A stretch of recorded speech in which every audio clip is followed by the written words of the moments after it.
Hola, ¿cómo le va a todos ustedes? Realmente un placer compartir nuevamente este espacio de feedback. Como siempre, con el doctor Gustavo Delía. ¿Cómo te va, Gustavo? ¿Qué tal, Gus? ¿Cómo estás? Bueno, qué semanita. A ver, resultado. Gustavo, empecemos nosotros y ya presentamos a los invitados. ¿Qué semanita? Domingo de sorpresa, caja número 1, ¿no? Sí. Y vos venías como abogado, penalista, venías también muy cargado con muchísimos temas referidos, bueno, a los casos que ocurrieron. Exacto. Una semana antes, digamos una semana porque si no uno se va olvidando los distintos casos. ¿Qué pudo haber o no influenciado? Lo podremos analizar después. Pero sorpresa Javier Milei, triunfo de Patricia Bullrich, guarismos bajos del oficialismo. Exacto. ¿Sí? Y ahora sí, y ahí me atrevo como profesional en ciencia económica a decir una medida inesperada para todos los actores de la economía de Sergio Massa, donde sin un plan, escúchenme esto por favor, después vamos a tener un economista, ¿no? Sí. Pero sin un plan, bueno, malo o regular, o sea, con cero plan, hizo una devaluación y suba de tasas de interés. Y es lo que está pasando. Si el plan era bueno, no había cambio. Si era regular, los actores discutiendo. Sí. Si era malo, discutían, pero con cero plan, el día lunes nos encontramos con esta devaluación. ¿Cuál era el objetivo? Achicar la brecha. ¿Qué pasó? El dólar subió y la brecha sigue más alta que en sus orígenes. Todo esto, Gustavo, en 4 o 5 días. Exactamente. Según lo que dijo Massa ayer, Sí. dijo que el fondo pidió un 60% de devaluación. Solamente hay un 20%. Claro, lo que pasa es que el fondo, bueno, vamos a hablar con Martín, ¿te parece? Dale. Porque el fondo lo que quería es, muchachos, no existe un país con esa brecha. Sí. Entonces la respuesta es temporario. Pero mejor lo metemos, metemos ya lo antes. adelantamos. Va a estar Martín Siracusa en el segundo bloque y ya lo estamos viendo en piso. Pablo Romá, analista Hola, político. Pablo. ¿Cómo les va, Gustavo? Se ¿Qué tal? transformaron ¿Bien? ustedes Muy bien. en rockstar. Estos días te llaman de todos los medios, venís para acá, no voy a mencionar la competencia, pero vas a todos los medios. Y sí, hay que tratar de entender un poco este proceso político que dejó abierta la elección en un contexto muy, muy complejo, porque además de, como ustedes marcaban, la vulnerabilidad económica, la macroeconomía, también en términos políticos. Entonces, bueno, un poco la idea es tratar de compartir nuestras reflexiones en términos de cómo estamos mirando el escenario político, ¿no? Bien, bueno, entonces, ¿cómo está mirando el Exacto. escenario? No, a ver, yo le quería preguntar a Pablo. Sí. Nos encontramos con un escenario después de las PASO de 3/3, ¿correcto? Entonces, muchos en la calle me preguntan, ¿cómo hará Sergio Massa o cómo hará Bullrich para poder alcanzar o llegar a competirle a Milei en las definitivas? Yo creo que el escenario es un escenario abierto. Claramente la diferencia entre los tres es muy chica, de 3 puntos. También, o sea, son 3/3 electorales y yo agregaría que hay otra clave de interpretación, que es que hay 2 fuerzas que son claramente antikirchneristas y otra no, digamos, ¿no? Entonces ahí la idea de la polarización sigue estando presente, quizás más en el plano político-ideológico, no tanto en el plano electoral, porque hay 3 fuerzas que están, bueno, con una diferencia, terminaron con una diferencia de 3 puntos. Ahora, yo creo que me da la sensación de que la gran elección que hizo Milei y también la elección de Sergio Massa deja un poquito más incómoda la posición de Patricia Bullrich en términos de cierto margen de maniobra. Es decir, las ideas de Milei y las de Sergio Massa se contraponen muy claramente, ¿no? Y Patricia Bullrich me parece que tiene que ver cómo trata de consolidar una posición electoral que no se puede ir muy hacia el centro, pero tampoco se puede ir mucho hacia la radicalización porque están los otros dos. Entonces creo que ahí hay un desafío que tiene y después, bueno, me parece que ya lo vimos en las notas que viene dando Sergio Massa después de la elección, claramente la idea de polarizar con Javier Milei, de tratar de discutir claramente cuáles son las propuestas que tiene el gobierno o la mirada que tiene el gobierno en relación a las propuestas y la mirada que tiene Javier Milei. A ver, tengo una pregunta. ¿Vos considerás, Pablo, que de alguna manera cambió el rol Javier Milei? O sea, con el 30, pues vemos que está hablando en términos muy duros con Patricia Bullrich. Y este tema de hablar en términos muy duros, y utilizó un término que era una marca no tan fuerte como la... Voy a utilizar otros términos, los míos, más de buenos modales. Que era una marca, que él era una marca fuerte y que ella no lo era. Bueno, ¿cómo ves que va a ir el eje de campaña por ese lado? Y lo que pasa es que ya lo veníamos planteando desde hace un tiempo. El votante de Milei y el votante de Patricia Bullrich tienen perfiles similares. Y creo que Javier Milei sabe que tiene que dialogar con el votante de Patricia Bullrich. Patricia Bullrich sabe que tiene que dialogar también con el votante de Milei. Ahí, bueno, creo que hay una disputa, si vos querés, secundaria. De en territorialidad, términos ¿no? de ubicación de espacio o de liderar ese espacio, digamos. En cambio, Sergio Massa no tiene ese problema, tiene otros problemas que tienen que ver con la economía, tienen que ver cómo el gobierno se posiciona frente a, bueno, las expectativas negativas en términos del futuro económico, la inflación, la presión, digamos, ¿no? Ustedes recién decían lo de la devaluación. Y creo que lo habíamos hablado también en la previa de la elección. Si el gobierno no salía fortalecido de esta elección, la presión devaluatoria iba a ser muy grande. El Fondo Monetario se iba a posicionar más duro. Creo que eso quedó planteado claramente el lunes, el posicionamiento del fondo. Es decir, para otorgar esos casi 11.000 millones de dólares era necesario hacer una devaluación y eso quedó claro. O sea, Sergio Massa dijo, bueno, primero nos pedían de 100, después de 60, negociamos de 22. Bueno, hay que ver qué pasa con las medidas compensatorias, si tienen efecto o no, porque para el gobierno es clave generar mejores condiciones, pero sobre hechos concretos, palpables, reales, que tienen que ver con que la sociedad, la ciudadanía tenga, bueno, recursos económicos palpables para cambiar un poco esa expectativa negativa. Justamente yo le quería preguntar eso, ¿no? En función de que Milei dijo de que recibió un llamado del Fondo Monetario a través de su hermana. Pregunta, Pablo. Lo está metiendo él. Claro. Si el fondo llama a los hermanos. Claro, pregunta es, si está llamando el fondo, ¿está presumiendo que probablemente puede estar dando una alerta de que Milei es el candidato fijo del fondo para que sea presidente? No, me parece que el Fondo Monetario Internacional trata de tener diálogo con los tres, que son los tres que pueden ganar, porque también es cierto que, como decía, la elección terminó muy ajustada entre tres y los tres tienen posibilidades, y eso está claro. Sí. No hay una... después uno puede analizar los posicionamientos, quién puede tener mayor potencial, menor, pero para el Fondo Monetario Internacional me parece que, sobre todo también porque el fondo necesita garantías de pago, ¿no? De cobros, básicamente. De cobro. Entonces, creo que ahí hay una situación que... Pero yo creo que uno de los ganadores de esta elección ha sido el Fondo Monetario Internacional, ¿En claramente. serio? Sí, Esa claramente. lectura no la tenía. ¿Por qué ha ganado el fondo? Y porque posiciona de una manera más sólida su punto de vista, su percepción en la negociación con Javier el Milei le gobierno. dice, ustedes se quedan cortitos. Yo tengo que ajustar 15 puntos el PBI. Me imagino que por ahí tiene que trabajar Patricia Bullrich y también Sergio Massa con formatos diferentes, ¿no? Sí, obviamente yo creo que para Sergio Massa eso, digo, me parece que es más fácil de discutir, ¿no? El problema que tiene el gobierno hoy es, primero, tratar de cambiar la percepción de que son todos iguales, que los políticos gobiernan para sí mismos. Tiene de alguna manera revertir la expectativa negativa en términos... Esto que nosotros veíamos cuando veíamos las encuestas, 54, 53% pensaba que su situación económica en los próximos meses iba a estar peor. Peor, sí. Entonces, a veces se habla Siempre mucho lo adelantabas vos. Sí, de la segmentación. Bueno, uno podría utilizar ese criterio para segmentar, decir, bueno, hay que trabajar sobre los que tienen expectativas negativas en términos económicos.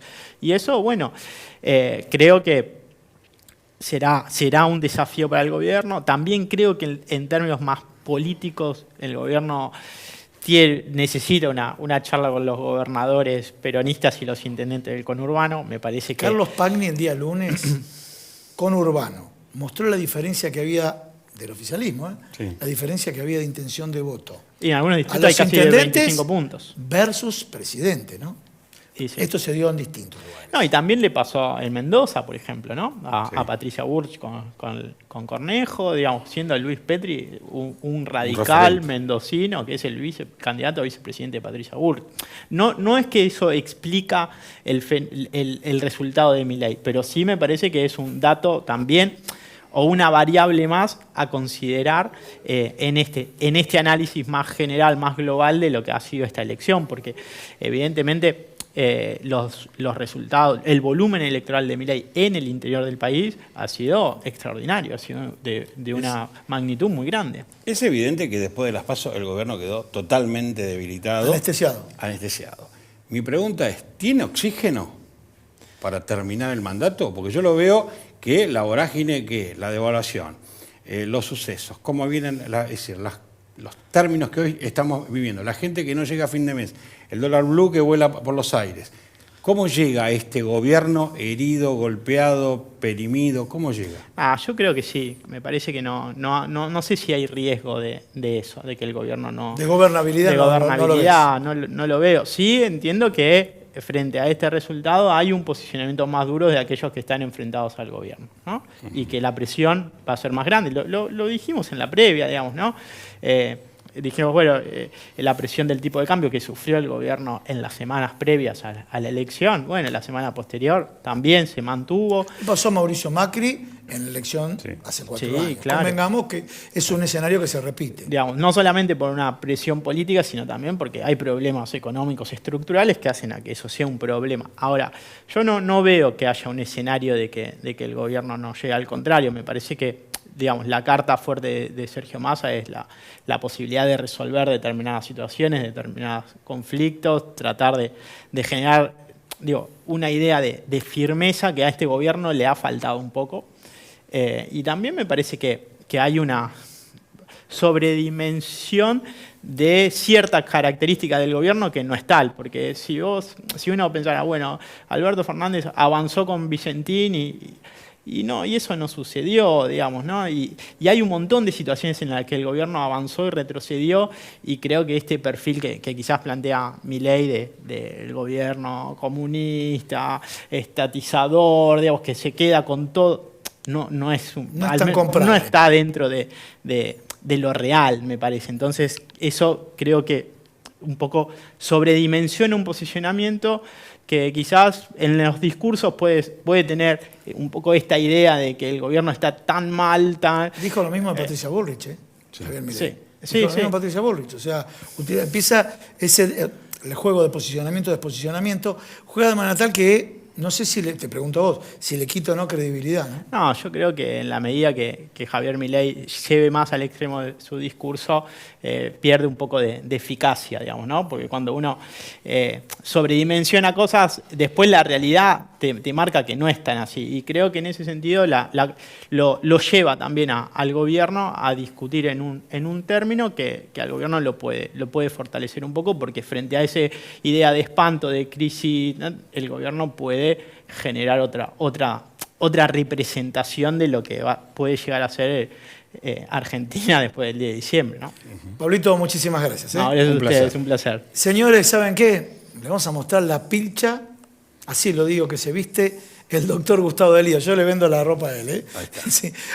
Bueno, en Trick Hombres, a ver si lo podemos ponchar ahí te está mirando Sebastián. Trick Hombres, ubicado en la calle Corrientes 3880. Trick Hombres, www.trickhombres.com. Ahí tenés el WhatsApp 1130, si lo podemos ver de nuevo, 1130 70 45 40. Ahora sí, vamos a un corte y te quedás acá con nosotros en Feedback.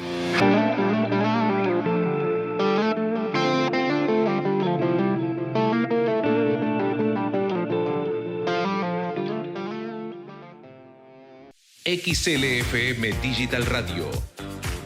Más noticias, más actualidad, espectáculos, deportes, entrevistas, cultura.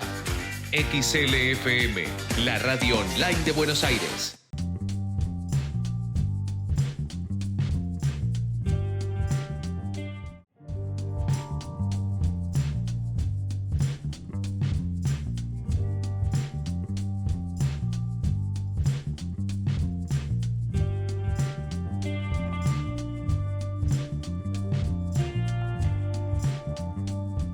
Las farmacias de la red COFA tenemos mucho más que medicamentos para vos. Cuidamos tu salud y bienestar con servicios farmacéuticos especializados. Somos la red sanitaria de farmacias más grande del país. Estamos siempre cerca, las 24 horas, todo el año. Busca tu farmacia en red.cofa.org.ar.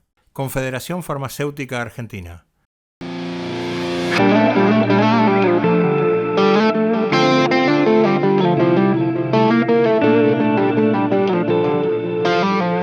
Bueno, arrancamos con economía, ¿no? Gustavo, qué despiole, ¿no? La verdad que sí, qué despelote, terrible, terrible. El dólar explotó. El lunes amanecimos todos los argentinos con el dólar por allá por los cielos. Fui al súper y me encontré con los Vos querés que la empleados. gente esta semana no duerma, ¿no? Bueno, yo te cuento con lo que yo me encontré. Fui al súper, fui con mi hijo y me encontré que estaban los empleados remarcando en la góndola. Mi pregunta es, ¿a dónde van a seguir y cuánto van a seguir remarcando? Porque Bueno. el dólar sigue subiendo, sigue subiendo. La remarcación igual ahora digitalizada, pero sí, es verdad, remarcando. Exacto. Pero estamos con Martín Siracusa, ya lo habíamos adelantado. Martín, ¿Cómo les va? ¿cómo tal, andás? Martín? Muy A ver, bien. quiero ordenar las ideas, vamos de lo macro a lo micro, sí, ida y vuelta, ¿te parece? Dale. Día lunes de evaluación, y yo dije en la apertura del programa, sin un plan, mirá cómo dije, bueno, malo o regular, sin plan. Sin plan y planeado, digamos, sin un plan, pero planeado. A ver, Es decir, que esto no se realizó el lunes como consecuencia de lo que pasó el domingo, que eso es lo que dijo el ministro Massa, sino que ya estaba planificado. Ellos ya sabían que iban a evaluar el día lunes y se hace, para mí, lo que es el error conceptual de este gobierno, es que se devalúa, pero no se cambia el sistema, no se cambia el régimen. Entonces, si vos no cambiás el régimen y devaluás, enseguida te alcanza la inflación. Fíjate que era muy interesante, preocupante, pero interesante ver cómo hubo una devaluación de un dólar que prácticamente nadie recibe, pero vos te sentabas en un bar y todos no te mirabas con el que te estaba por cobrar, a ver si te iba a cobrar lo que decía ahí o te iba a cobrar de más. Sí, es verdad. ¿No te pasaba? Sí, sí. Y te iban, esto que vos contabas recién de que te iban remarcando. Entonces vos medio como que esa mirada de no sabemos cuánto salen las cosas, ¿no?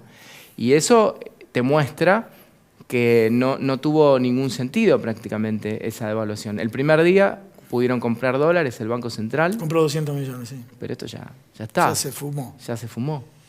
Entonces falta un plan, pero además falta la salida de un régimen agotadísimo. Sí, sí. Un régimen que ya está.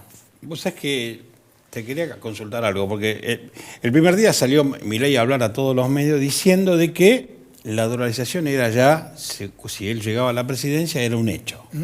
Entonces dice que estaban dadas las condiciones. Martín, ¿están dadas las condiciones como dice Milei? Yo creo que no, pero además Milei, no escuché esa declaración, pero sí escuché a Diana Mondino, que es su candidata, que además es economista, diciendo que no van a dolarizar el primer día, sino que esto sería algo de el segundo 9 meses habló. Por eso, a mí me parece que hay una cuestión de la dolarización que es un poco un eslogan que apela a un pensamiento mágico que no es Que algo corta la inflación. posible. Que corta la inflación. Eso dijo. Claro, la idea de que Dolarizo. dolarizar, que vos ganes en dólares, bueno, eso no va a pasar, porque es como pintar la casa, pero no tenés pintura. Sí, yo la quiero pintar, pero si no tengo la pintura, Bien. bueno, acá pasa lo mismo, los dólares no están, entonces ¿cómo dolarizarías algo? Entonces me parece que acá lo que hay que entender es que es un ancla. Un ancla económica, hoy el ancla que necesita Argentina es que el gobierno no tenga más déficit fiscal. Y esto es algo aceptado en el mundo. Lo que pasa es que es algo aceptado y aprendido. Argentina tiene que salir del déficit fiscal. Saliendo del déficit fiscal, controlas la inflación. Por supuesto, hay que hacer que el Banco Central sea independiente. Porque si vos, el que imprime, es el mismo que gasta, tenés un problema. Un Entonces, tiene que economista ser le dijo, independiente. siguiendo la línea de lo que te preguntó Gustavo, un economista le dijo a Diana Mondino, ¿no? Le dijo, pero en definitiva, si van a hacer ese ajuste, no hace falta dolarizar. ¿Coincidís con eso? Porque hablaba del ajuste. Si haces ese ajuste, no hace falta dolarizar. Nos podemos quedar en pesos. Coincido, porque si vos no tenés, es que es una realidad, porque para poder dolarizar, el gobierno no puede tener déficit. En la práctica. Está claro, en la sí, está práctica. claro. Yo tengo déficit. ¿Qué significa que tengo déficit? Bueno, que yo quiero gastar un dinero que no tengo. Claro. Si yo lo quiero hacer en mi casa, no puedo hacer eso. tengo que sacar una tarjeta de crédito. Bueno, pero ahora no tenés tarjeta de crédito. ¿Qué hace? Bueno, el gobierno ¿qué hace? Imprime billetes. Ahora, si vos eliminás el billete, no podés hacer más eso. Bueno, muy bien. Ahora, si vos primero eliminás el billete y después te fijas qué gastos vas a tachar, si vos vas a tachar todos esos gastos, ¿para qué eliminás el billete? Claro. Sería la pregunta. Claro. Entonces, bueno, eso me parece que es la cosa que está en el aire. Que está en el aire. Pues es que, de acuerdo a lo que estamos viviendo en estos últimos 60 días, es decir, cuando vos ves que los comerciantes varían sus precios de acuerdo al dólar blue. ¿Vos creés que es una especulación del sector empresariado o es algo que se está aprovechando debido a que el gobierno está totalmente debilitado? Yo creo que es el único dólar que quedó más o menos representando un valor que alguien podría decir, este es el real, el valor real, porque el dólar oficial sabemos que no es un dólar verdadero porque está intervenido por el mercado. El MEP está intervenido. Ahora está cada vez más intervenido. Cada vez más intervenido a través de la venta. ¿El contado con liqui? El contado con liqui, bueno, es un dólar, pero fíjate, el contado con liqui ya es más alto que el MEP. Es más alto y tiene un parking también. Y tiene un parking. Entonces, en general, la gente también del blue y del contado con liqui no está muy popularizado, que son cosas distintas. Sí. Entonces, más o menos, ese es el dólar de referencia. Pero vos fíjate que la devaluación fue del dólar oficial. Y yo lo escuchaba en estos días al ministro Massa planteando el tema de que la salida del cepo sería una devaluación del 100%. Él decía eso. Nosotros devaluamos un 20% y salir del cepo sería un 100%. Que no es así. Porque devaluaciones hay cuando vos querés fijar el dólar. Si vos no tenés un dólar fijo, no hay devaluación. Hay que cambiar el régimen. Hay que ir a un régimen normal en donde haya un solo dólar y ese dólar sea el verdadero valor, el de mercado. De manera que si nosotros no tenemos inflación, pero Estados Unidos tiene inflación, entonces eso favorezca al peso. Entonces es como, me parece que hay que entender que lo que pasó en Argentina es que están jugando al ajedrez, pero con el doble de las fichas. No hay espacio para nada ya. Claro. No hay espacio para mover. Yo le quería preguntar a Martín, porque la escuché a Patricia que dijo que ni bien ella asuma, si es que es la presidenta de la Nación, al otro día se va a sacar el cepo. ¿Cómo lo va a llevar adelante? Bueno, el cepo hoy es un Te cepo... agrego la pregunta de Gustavo. ¿Es Sí. viable hacerlo en 24 horas? Es que no es viable de otra manera. Ah, ok. Bueno, 24 horas. Está bien. Una semana. Es simbólico, sí, una Es semana. simbólico, pero lo importante, además son muchísimas normativas que hay que ir corrigiendo. Pero lo importante es el concepto. Si yo digo que voy a salir dentro de un tiempo, ¿vos qué haces? Sí, se adelantan los jugadores. Exactamente. Entonces yo tengo que hacerlo rápidamente, porque de esa manera pongo los incentivos correctos. Al exportador le doy incentivos a exportar, al importador, bueno, le quito incentivos a importar de más. También yo creo que esto llevó a un sistema de sobrefacturar muchísimo las importaciones regaladas, y subfacturar exportaciones. las exportaciones. De manera que rápidamente, si con esta corrección pequeña de la brecha que hizo Massa, que duró un día, pero en ese día pudieron comprar como 200 millones de dólares. Si vos, claramente, el cepo es lo que hace que perdés las reservas. Claro. Si vos salís de este sistema y ponés un sistema normal, como en Uruguay, el Banco Central pasa a ser un jugador más del sistema. No está obligado a vender siempre. No, es un jugador más. Entonces, si vos me querés vender a mí y yo le quiero vender a otro, podemos hacerlo libremente. Hoy eso está prohibido, penalizado. Como si fuera un delito comprar y vender moneda extranjera. Entonces todo el mundo lo termina haciendo fuera de los bancos, fuera del sistema, porque los dólares están. Si vos querés ir a comprar dólares, vas y Fuera del los comprás. circuito están. Fuera Claro del que circuito. Bien, vamos ahora a la campaña. Mm, Vos sos uno de los integrantes del equipo económico que trabaja con Patricia Bullrich. sí. Me imagino que los tres, lo tuvimos a Pablo Román, los tres equipos hacen un recalculando. Recalculando responde a una estrategia comunicacional. Pablo Román, que estaba sentado en tu lugar, hace mucho tiempo decía, principal preocupación, la inflación. Que le preguntaba a la gente, con el lenguaje de la gente, porque vos y yo diríamos lo mismo. El segundo problema es que el sueldo no le alcanza, es lo mismo que el primero, pero decían no me alcanza para llegar a fin de mes. ¿Sí? La pérdida del poder adquisitivo del salario, que es el primero. Pero no obstante, entonces, ¿cómo trabajan? Bueno, en este caso vos integrando el equipo de Patricia Bullrich, recalculando de comentarle cómo van a abordar la inflación desde, si ella resultara ganadora, desde su gestión. Bueno, yo creo que lo primero que para nosotros es más claro y que por ahí, qué sé yo, para mis amigos por ahí que no están en el día a día, no es tan claro, es que una campaña tiene etapas, es un proceso electoral. Sí. Eso fue una etapa. El objetivo era ganar en una interna. Y ese objetivo tiene cierta estrategia. Lo logró Patricia Bullrich, lo logró. Sí, ahora después hay hubo una elección el domingo, hubo un resultado y a partir de ahí, bueno, obviamente se organiza otra estrategia y además no es lo mismo una PASO que una general. Bien.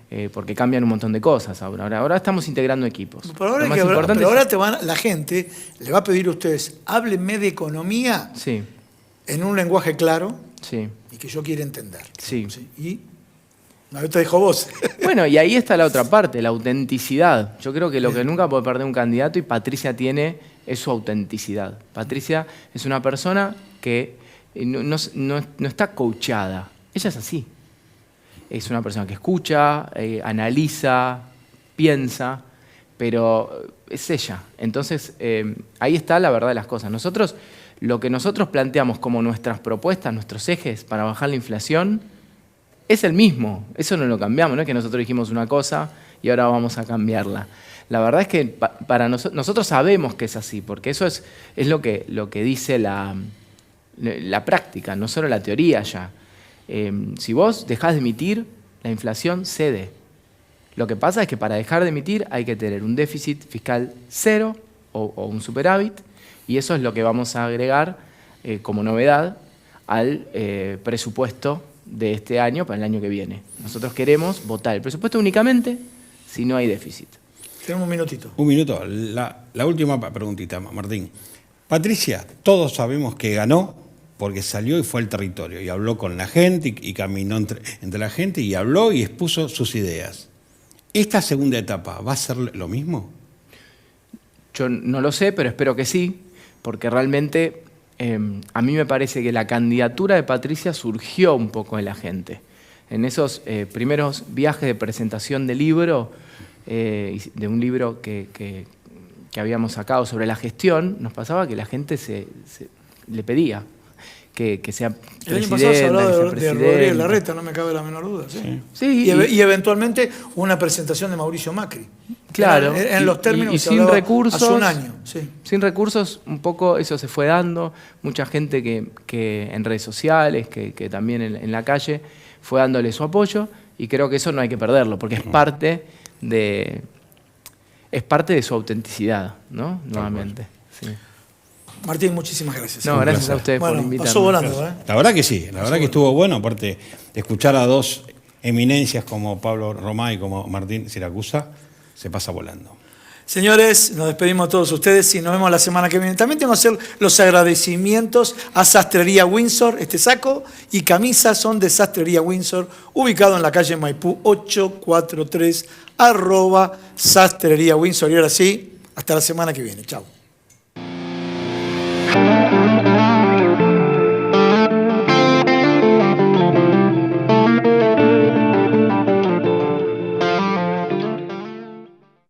Septiembre en XLFM. Nueva programación. Más noticias, más actualidad. Sumamos nuevas figuras, más entrevistas, más información, más invitados, más cultura, más deportes. En septiembre, prendete a XLFM.